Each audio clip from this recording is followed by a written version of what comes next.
on commence avec cet appel de la Cour des comptes. La Cour des comptes qui exhorte l'exécutif français à sortir de façon progressive des mesures de soutien à l'économie mises en place depuis le début de la pandémie de Covid-19, le fameux « quoi qu'il en coûte ».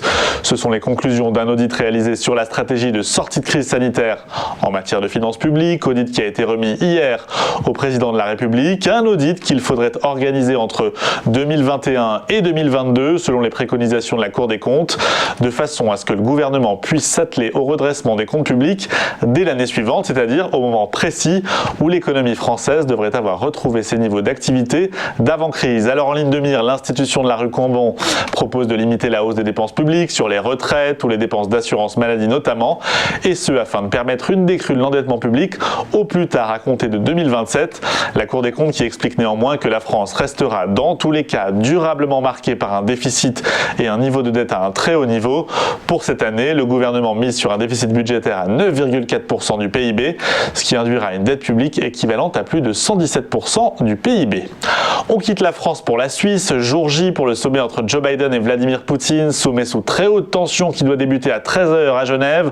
4000 policiers et militaires déployés pour assurer la sécurité d'une rencontre déjà annoncée comme très délicate. Alors il faut dire que les sujets de discorde sont nombreux entre les États-Unis et la Russie, tensions diplomatiques autour des conflits en Syrie, en Libye ou en Ukraine, soupçons d'ingérence électorale et autres cyberattaques initiées par la Russie ou encore sort de l'opposant russe emprisonné Alexei Navalny. Le président américain s'est montré ferme, voire offensif vis-à-vis de la Russie sur ces sujets, tout en expliquant que les États-Unis ne cherchaient pas le conflit avec Moscou. Alors il n'y a guère de grandes annonces à attendre de ces 4, peut-être 5 heures de discussion prévues entre les deux hommes. Joe Biden espère arriver à rendre les relations russo-américaines plus stables, plus prévisibles. Quant à Vladimir Poutine, il se contente d'inviter le président américain à être moins impulsif, je cite, que son prédécesseur.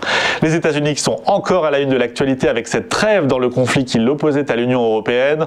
On parle ici du conflit lié au secteur aéronautique avec ses contestations réciproques autour des aides publiques à Boeing, à Airbus accordées respectivement par les États-Unis et par l'Europe. Les États-Unis et l'Union européenne qui acceptent de suspendre les droits de douane jugés punitifs qu'ils s'infligeaient depuis plusieurs années dans le cadre de ce contentieux aéronautique, notamment les surtaxes de 15% imposées par Washington sur les avions Airbus.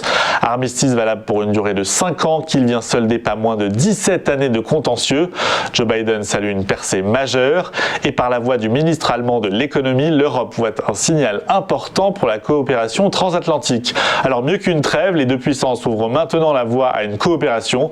Objectif, contrer les pratiques jugées comme non commerciales de la part de la Chine dans ce secteur aéronautique.